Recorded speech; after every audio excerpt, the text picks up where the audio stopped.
At 10:42 p.m. on an ordinary Tuesday night, Michael Harper's phone lit up with a notification that would fracture the quiet rhythm of his life. For most men his age, a tagged photo is nothing more than a minor inconvenience. An accidental click from a relative who still hasn't mastered social media. But Michael wasn't most men in that moment. He was a 58-year-old retired contractor from Ohio, a father of 2 grown sons, a husband of nearly 3 decades, and a man who believed he had already survived the worst betrayal of his life. He was sitting alone at the kitchen table, glasses resting low on his nose, reviewing invoices from the small consulting work he still did to keep busy in retirement, when the notification appeared. "You were tagged in a photo." He almost ignored it. Almost, because the name attached to the tag was one he had not seen in over a decade. Laura Harper, his wife, the woman who had stood by him when his business collapsed in 2009. The woman who held his hand at his father's funeral. The woman he believed he knew better than anyone. When he opened the image, he didn't understand what he was seeing at first.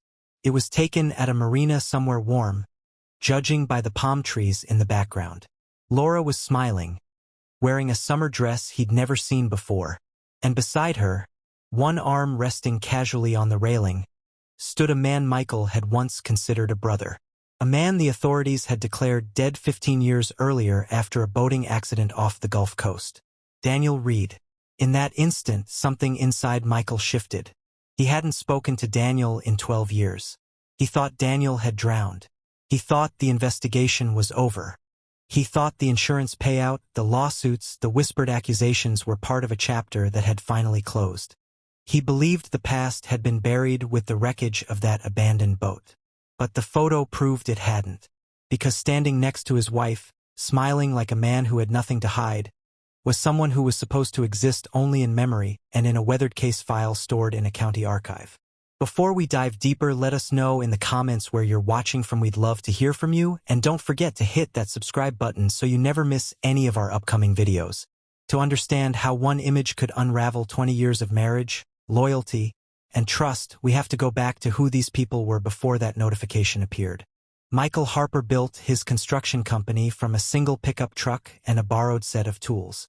By the early 2000s, he had grown it into a regional operation employing over 30 men, many of them friends from church or neighbors who trusted him with their livelihoods. He wasn't flashy, but he was respected. Daniel Reed came into the picture in 2004, a sharp financial consultant with a knack for spotting expansion opportunities. Where Michael was steady and cautious, Daniel was bold and persuasive. Together they expanded into commercial developments along the coast, projects that promised higher returns but required substantial loans. Laura Harper, meanwhile, was the steady presence at home. She managed the household finances, volunteered at local fundraisers, and was often described by friends as the glue that held everything together. On the surface, it was the kind of American story many admired. 2 partners building a business, a marriage weathering economic ups and downs, a family anchored in routine and faith. Then came the recession. Contracts dried up. Lenders grew impatient. By late 2008, rumors began circulating that the company's books didn't add up. Subcontractors claimed delayed payments. An audit was requested. According to public court records from similar cases during that period, financial pressure pushed many small firms into risky decisions, and Michael's company was no exception. Tensions between Michael and Daniel intensified. Employees later recalled heated arguments behind closed office doors. In March 2009, Daniel took his boat out, alone from a small marina in Florida while supposedly meeting with an investor. The vessel was found 2 days later drifting, engine off, no sign of struggle. His wallet and phone were on board. The Coast Guard conducted a search that lasted nearly a week before suspending efforts. The official conclusion: presumed drowned. Insurance claims were processed. The business dissolved. Michael faced scrutiny but was never charged with wrongdoing. Laura stood beside him as they downsized their home and rebuilt a quieter life. Over time, Daniel Reed became a cautionary tale, a photograph in a frame tucked into a storage box. So why, 15 years later, was he standing alive beside Laura at a marina hundreds of miles from Ohio? Why was she smiling? And how did a single tagged photo expose what might be one of the most calculated deceptions a family man could imagine? Those are the questions that would keep Michael awake for the next several nights. And to answer them, we have to retrace every step from the collapse of that company to the moment his phone lit up at 10:42 p.m. Because the truth did not begin with a notification. It began years earlier, in decisions made quietly, in conversations held behind closed doors, and in loyalties that were never what they appeared to be. Michael Harper was not a man who chased drama, and that is precisely why what happened to him feels so unsettling. He was the kind of man many Americans between 50 and 60 would recognize instantly because he mirrored them in quiet ways. He woke up early even after retirement, kept his tools organized in the garage though he rarely used them anymore, followed the news every morning with a cup of black coffee, and believed that loyalty, once given, was meant to last a lifetime. For nearly 30 years, he believed his marriage to Laura Harper was built on that same principle. Laura was steady, compassionate, active in their church, and deeply involved in their community. She handled birthdays, anniversaries, and the small daily rituals that make a house feel like a home. To outsiders, they were the couple that survived economic downturns and personal losses without losing sight of each other. And then there was Daniel Reed. Long before he became the man in that photograph, Daniel Reed had been Michael's business partner, his confidant, and at times the driving force behind the company's bold expansion. Daniel was charismatic, persuasive, and ambitious in a way that made investors listen. When he disappeared 15 years earlier, authorities concluded he had drowned in a boating accident after leaving a marina alone one evening. There was no body recovered, but the Coast Guard's search turned up nothing, and the legal process eventually moved forward with a presumption of death. Insurance policies were settled. Financial records were audited. Life continued even if it was forever altered. So why was Daniel Reed standing alive beside Laura Harper in that recent photo? Why was Laura smiling in a way that did not suggest shock or coincidence, but familiarity? And how did a simple tagged image posted online expose a connection that, if it truly existed, would mean Michael Harper had been living next to a secret for 15 years? These are not small questions. They challenge the foundation of trust in a marriage, the integrity of a business partnership, and the reliability of the official narrative that closed Daniel Reed's case. Because if Daniel Reed never drowned, then what really happened that night on the water? Was his disappearance a desperate escape from financial collapse, or something more carefully arranged? And if Laura Harper knew he was alive, how long had she known? Was she a victim of circumstance, or an active participant in a plan that required patience and silence measured in decades? The photo did not answer any of these questions. It simply forced them into the open. To understand that photo, to understand how one moment at 10:42 p.m. could fracture Michael Harper's understanding of his entire adult life, we have to go back. To understand how everything unraveled, you have to understand who Michael Harper was before the notification, before the photo, before Daniel Reed's name resurfaced like something long submerged. Michael Harper grew up in a blue-collar household in the Midwest, raised by a father who served during the Vietnam era and returned home with a quiet discipline that shaped the entire family. Michael absorbed those values early. Work hard, say less than you know, stand by your word. By his mid-20s, he was already framing houses on weekends, saving every spare dollar, slowly building a small construction outfit from the ground up. There were no shortcuts in his story, no overnight successes. He started with a single pickup truck, a rented storage unit for equipment, and a handful of loyal workers who believed in his steady leadership. Over the years, contracts grew larger, projects more ambitious, and by the early 2000s Harper Construction was employing dozens of men across multiple counties. Michael wasn't flashy. He wore the same brand of boots for decades and preferred handwritten ledgers long after software became standard. He believed in handshake deals, in loyalty, in responsibility. When he married Laura Harper 28 years ago, he approached that commitment with the same seriousness he brought to business. Laura Harper seemed to be his perfect counterpart. She was warm without being naive, organized without being rigid. She volunteered at church, coordinated food drives, visited elderly neighbors, and hosted Thanksgiving dinners that drew extended family from 3 states away.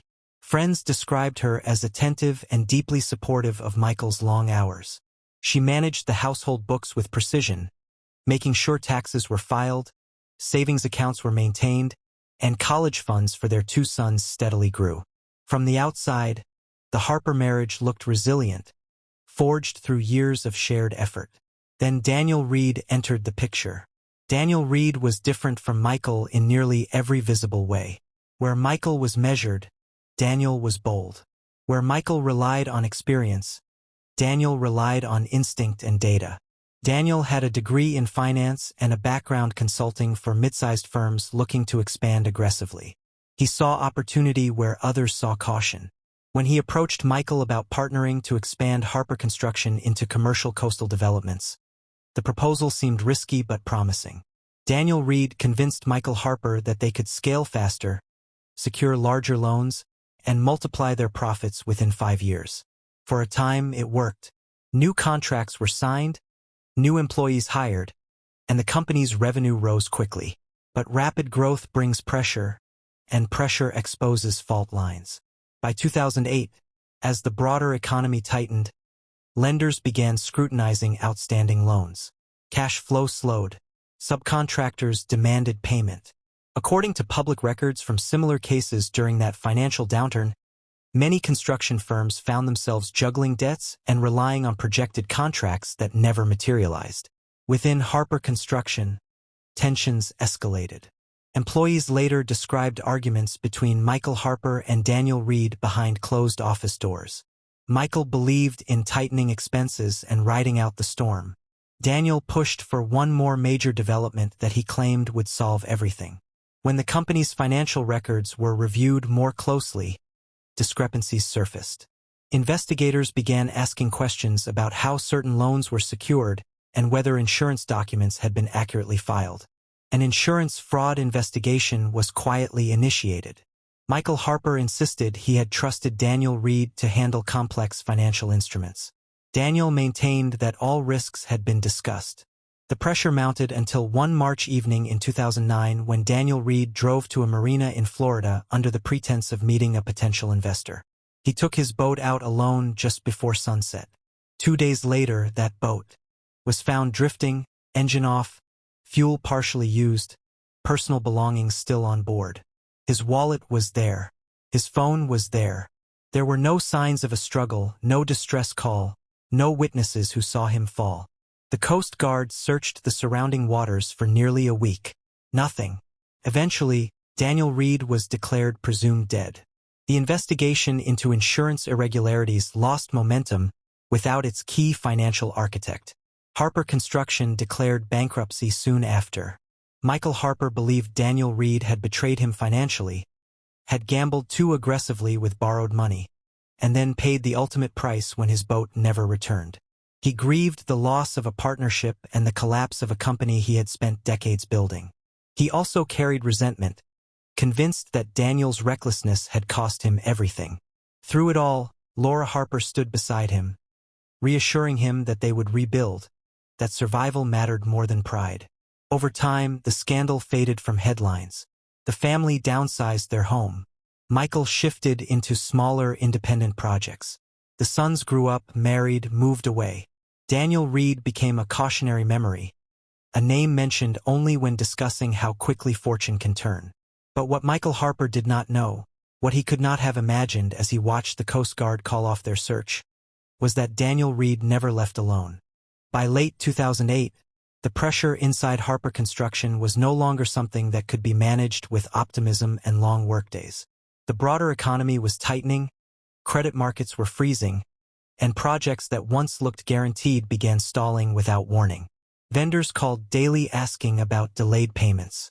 Bank representatives requested updated projections. Michael Harper had built his company on trust and steady growth, but now he found himself defending decisions he barely recognized on paper. Financial statements reflected aggressive expansions, layered loans, and insurance structures he insisted had been handled by Daniel Reed.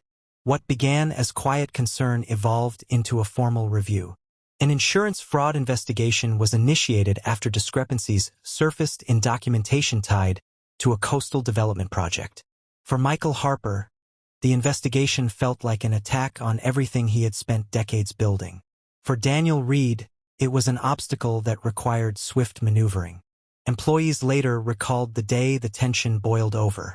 The office door was closed, but raised voices carried down the hallway. Michael Harper accused Daniel Reed of manipulating the books, of taking out high-risk loans without full transparency, of gambling the company's stability on projections that never materialized. Daniel Reed countered that every expansion had been discussed, that Michael had signed the paperwork, that growth required courage and that retreat would guarantee failure. Laura Harper happened to be at the office that afternoon, dropping off documents related to payroll.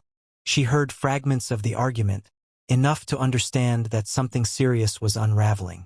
To her friends later, she would describe that period as the most stressful season of their marriage, a time when Michael Harper barely slept and rarely spoke about what was happening. As investigators examined financial records, conflicting narratives began to form.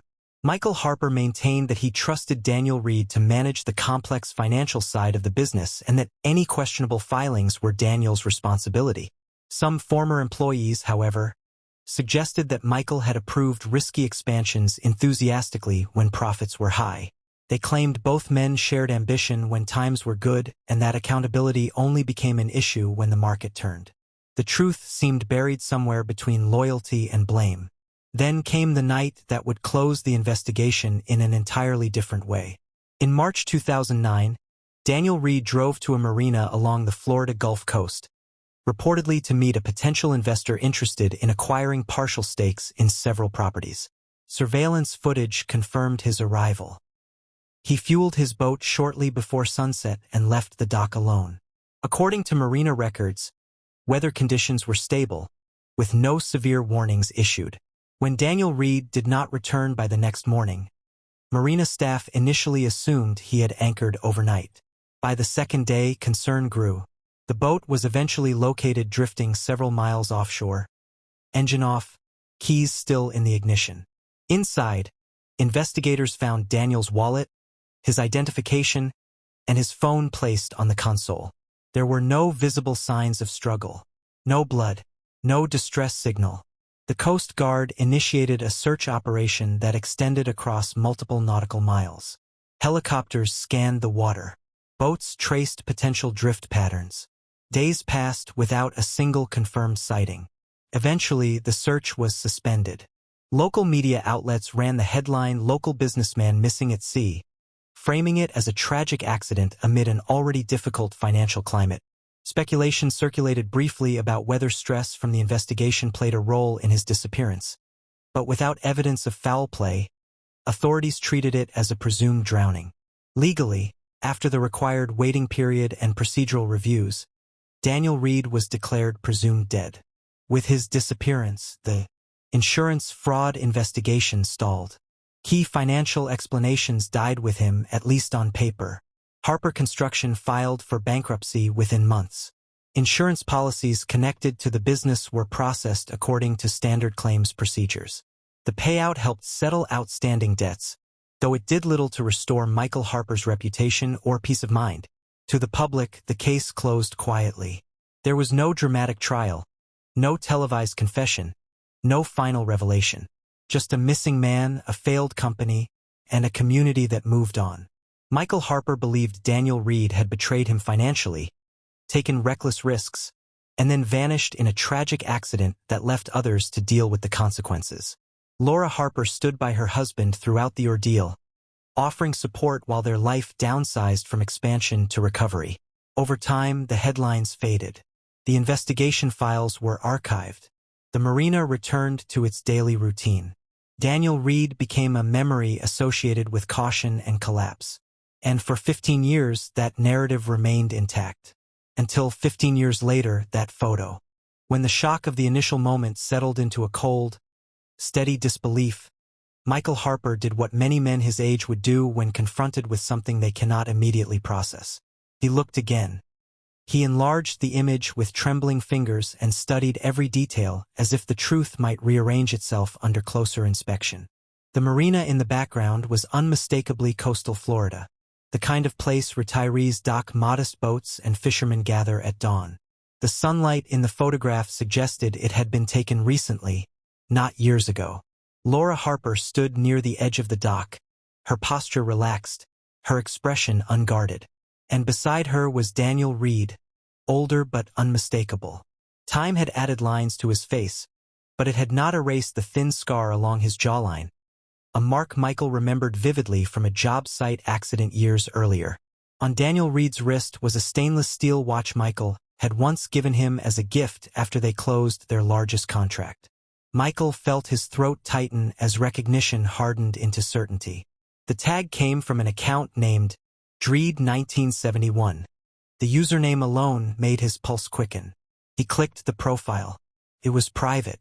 Only 3 photos were visible as thumbnails. The account had been created just 2 weeks earlier. There were no followers listed publicly, no visible friends, no long digital history the way most social media users accumulate over time. It felt deliberate, minimal, like a door opened just long enough to make a statement. Michael Harper had never considered himself particularly tech-savvy, but desperation sharpens learning. He took screenshots. He saved the image. He attempted a reverse image search, uploading the photograph into multiple search engines. Within minutes, older archived photos of Daniel Reed surfaced from news articles published during the 2009 disappearance. Michael compared them side by side.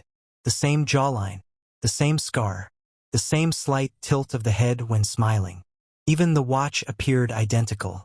15 years had passed, but the resemblance was beyond coincidence. At that moment, Michael Harper faced a possibility he had never allowed himself to entertain. Daniel Reed might have staged his death. The implications stretched far beyond personal betrayal. If Daniel Reed was alive, then the insurance payout connected to his presumed death could constitute fraud. If Laura Harper was standing comfortably beside him in a recent photo, then her involvement was no longer an abstract suspicion but a visible reality. Unsure of how to confront his wife without evidence, Michael made a decision that would deepen the fracture in his marriage. He hired a private investigator, a former law enforcement officer who specialized in financial tracing and digital footprints.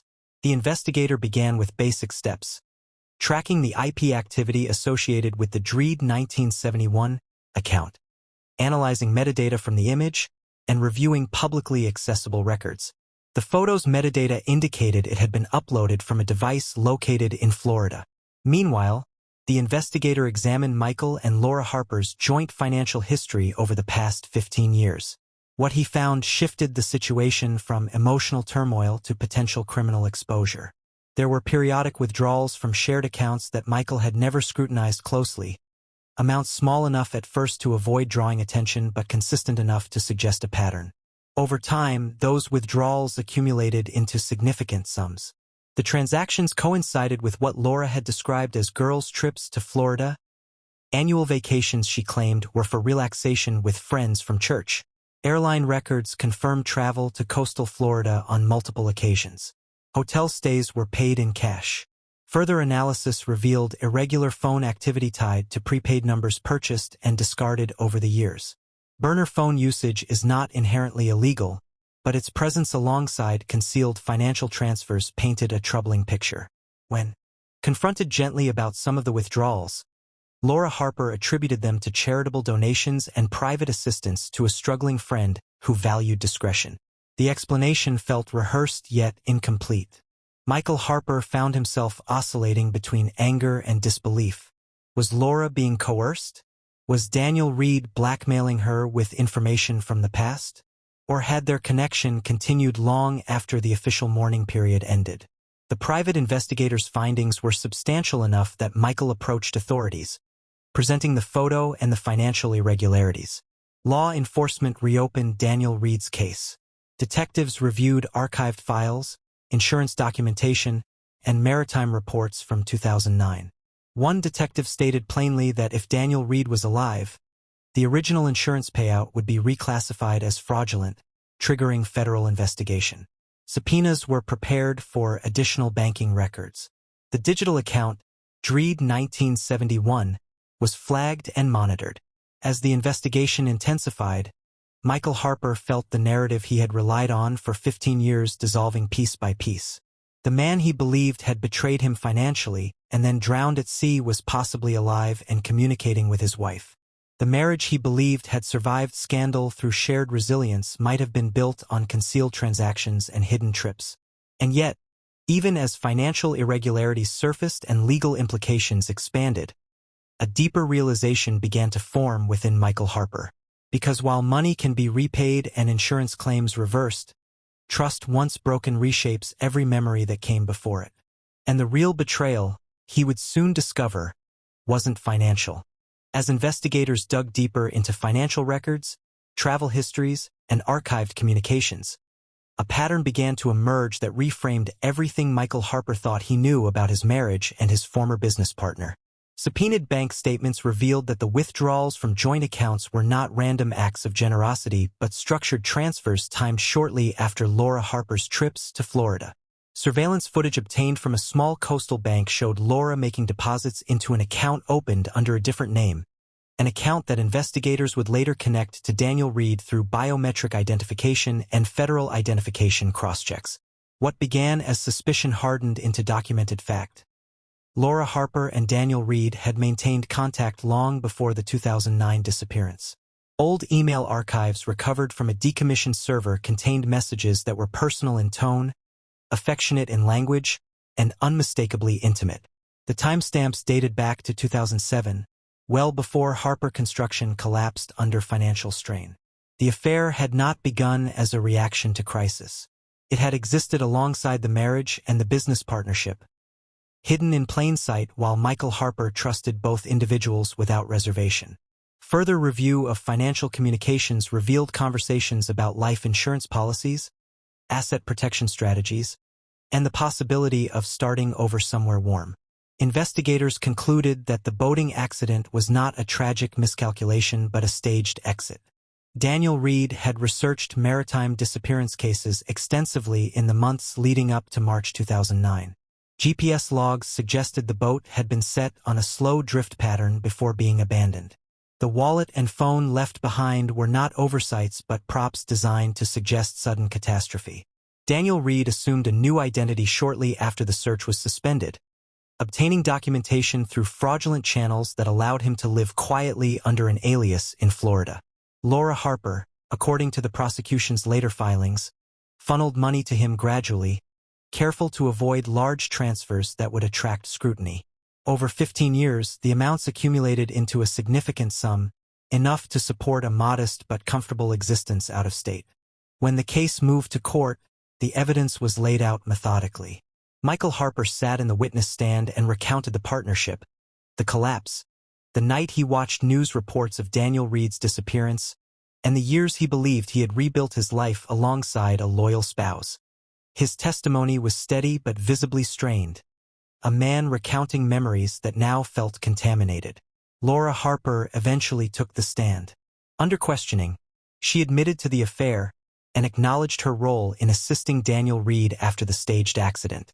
She described feeling trapped between guilt and attachment, between loyalty to her husband and the connection she claimed she could not sever.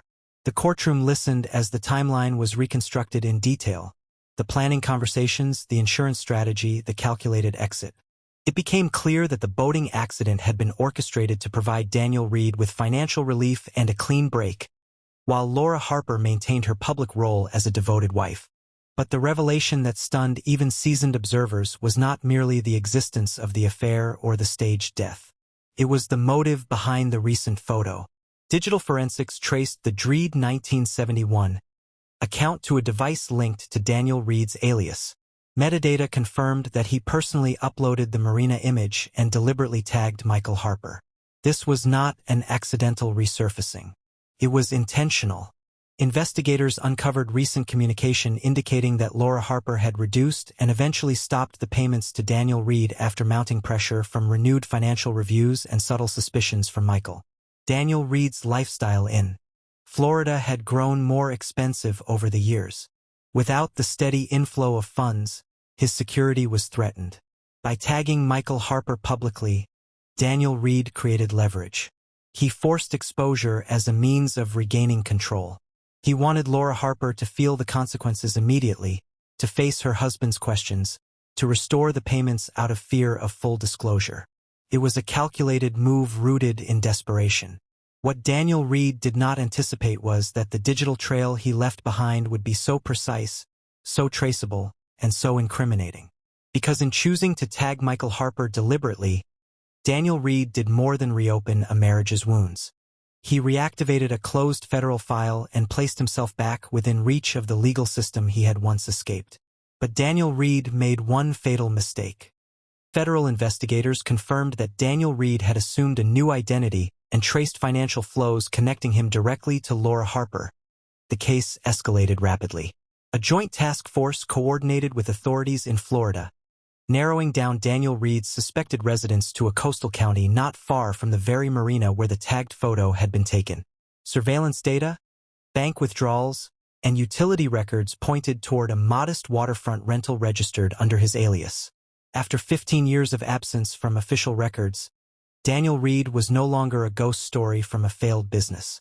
He was a living suspect in a coordinated insurance fraud and conspiracy case. An arrest warrant was issued.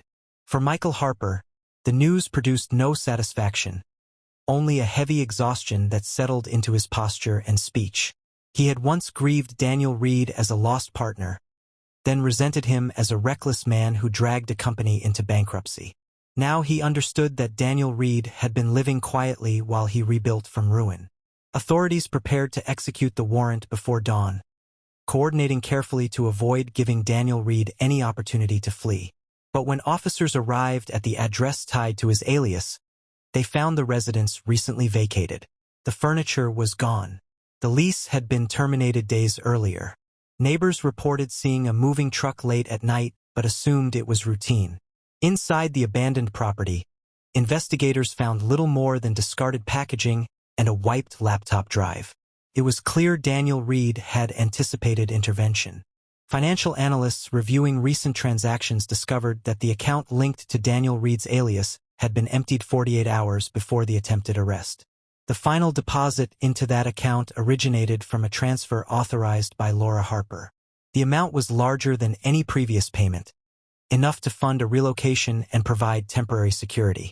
The timing raised a question that would haunt Michael Harper long after court proceedings concluded. Did Laura Harper warn Daniel Reed that investigators were closing in? Phone records showed brief communication between a prepaid number tied to Laura Harper and a device connected to Daniel Reed just days before his disappearance from the rental property. Laura Harper denied alerting him, insisting that the final payment was an attempt to settle what she described as a lingering emotional obligation. Prosecutors, however, framed it as evidence of continued conspiracy. Ultimately, Laura Harper was charged with fraud and conspiracy related to the staged death and insurance payout. In court, she appeared diminished from the composed community volunteer she had once been. She faced potential prison time, restitution orders, and the collapse of her public reputation. Daniel Reed, meanwhile, became a fugitive once more, this time with federal attention and limited financial resources. His calculated leverage play through the tagged photo had backfired, but it also allowed him a narrow window to escape again. Michael Harper watched these developments unfold from the position of a man who had lost more than money. The bankruptcy years earlier had cost him his company. The investigation now threatened to consume the retirement savings he believed were secure. Legal fees mounted. Assets were frozen pending resolution. But the deeper loss was internal. In quiet interviews, Michael Harper admitted that financial devastation could be endured. Businesses fail. Markets collapse. Wealth can be rebuilt or adjusted to. What he struggled to process was the realization that for 15 years he had shared a home, meals, holidays, and private conversations with someone who maintained a parallel life. He described replaying ordinary moments in his mind, searching for signs he had missed, conversations that might now sound different in hindsight. In one recorded statement, his voice steady but distant, Michael Harper said, "It wasn't the money. It wasn't even the affair. It was the years. The years I lived next to someone I didn't know." That reflection captured the true fracture at the center of the story. The law could pursue charges. Courts could assign sentences. Insurance companies could demand restitution. But no verdict could restore the trust that had once anchored his marriage. In the months that followed, Laura Harper awaited sentencing under strict conditions, her movements monitored, her reputation dismantled in public view. Daniel Reed remained at large, his current location unknown, his digital presence erased after the Dreed 1971 account was deactivated by court order. Yet the original tagged photo, preserved in evidence archives and saved on Michael Harper's phone, remained a permanent reminder of the moment everything surfaced. Sometimes late at night, when his house felt unusually quiet, Michael Harper would hear the faint echo of that notification sound in his memory, the small chime that reopened a 15-year-old lie. The image itself still existed online in cached records, an artifact of exposure that could not be fully erased. And somewhere, perhaps under another name in another coastal town, Daniel Reed was likely watching the fallout from a distance. The case closed formally with charges against Laura Harper, but in reality it remained unresolved. Daniel Reed was still at large, and the questions about loyalty, deception, and the cost of silence lingered long after the headlines faded. When the legal filings were completed and the court dates set, when reporters moved on to the next headline and neighbors stopped whispering in grocery store aisles, what remained was something far quieter and far more unsettling. The story of Michael Harper, Laura Harper, and Daniel Reed was no longer just about fraud or an affair or a staged disappearance. It became a reflection of something many people in their 50s and 60s rarely like to confront: how fragile certainty can be in an age where nothing truly disappears. For 15 years, Daniel Reed existed as a closed chapter. His presumed death had been processed legally and emotionally. The boating accident, the Coast Guard search, the insurance paperwork, the bankruptcy filings, all of it created the sense of finality that human beings rely on to move forward. Closure is not just a legal status. It is psychological survival. Michael Harper rebuilt his routines around that assumption. Laura Harper rebuilt her marriage on that silence. But digital footprints do not respect the concept of closure. A single tagged photo reopened a file the world considered sealed. Technology did not create the deception, but it exposed it with ruthless efficiency. The account Dreed 1971 existed for only weeks, yet it was enough. In previous decades, Daniel Reed might have remained a rumor or a distant suspicion. But social media platforms, metadata, IP addresses, transaction logs, and archived images form a lattice of evidence that follows people across years and state lines. For many Americans between 45 and 64, the digital world feels like a parallel space, something younger generations navigate more fluently. Yet this case demonstrates that the consequences of online actions are not confined to youth culture. Retirement savings, long-term marriages, and reputations built over decades can be shaken by one online notification. Michael Harper believed his financial planning in later life was stable. He believed his joint accounts reflected shared goals. The revelation that funds had been diverted quietly for years raised a sobering reality about financial trust within marriage. In many households, one partner handles the bills, the transfers, the investment accounts. Trust fills the gap where oversight does not. When that trust fractures, it is not merely about numbers. It calls into question every assumption about partnership. The vulnerability of retirement savings becomes painfully clear when hidden obligations surface late in life. There are fewer working years left to recover losses. There is less time to rebuild.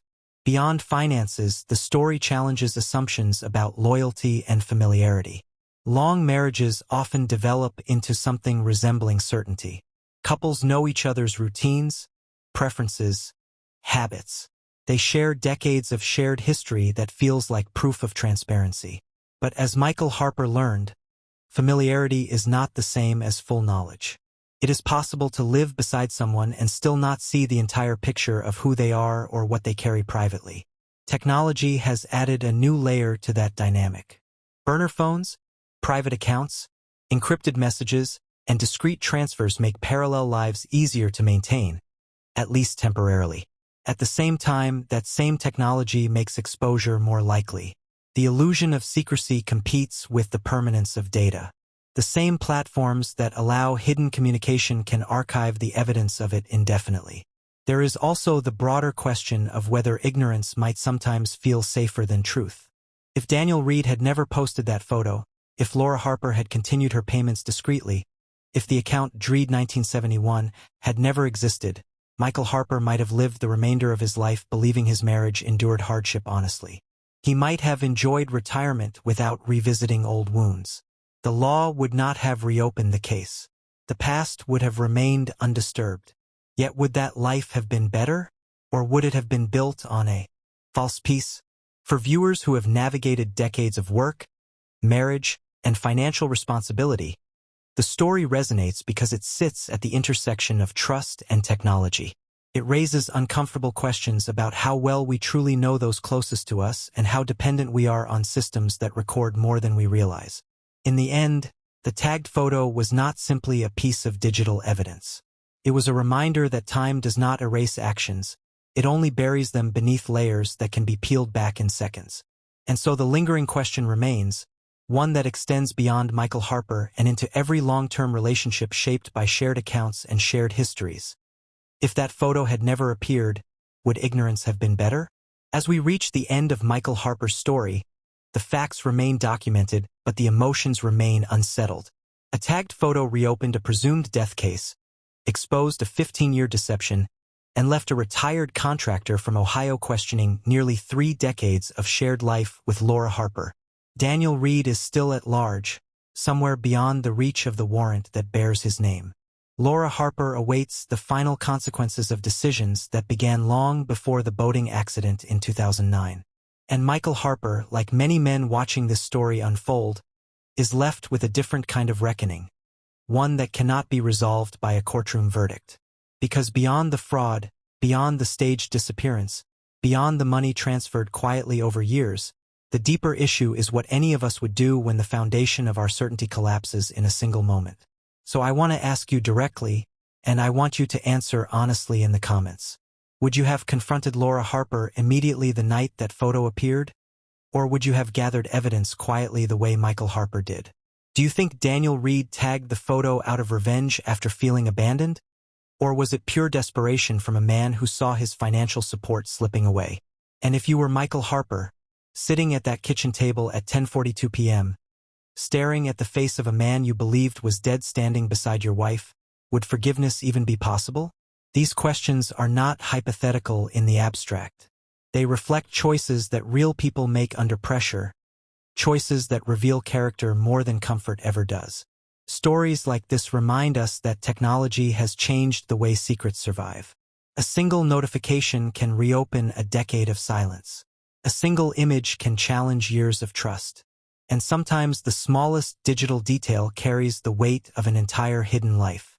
If this case made you reflect on your own assumptions about trust, loyalty, and the permanence of the digital world, take a moment to share where you're watching from and how you would have handled it. Your perspective matters because these conversations are bigger than one marriage or one fraud case. Next week, we're covering the case of a man who faked his own kidnapping and forgot one tiny detail that exposed everything. And that story will challenge what you think you know about manipulation and control. If you enjoy real-life stories where one small detail changes everything, subscribe and stay with us. Because sometimes the truth isn't buried. It's just waiting to be tagged.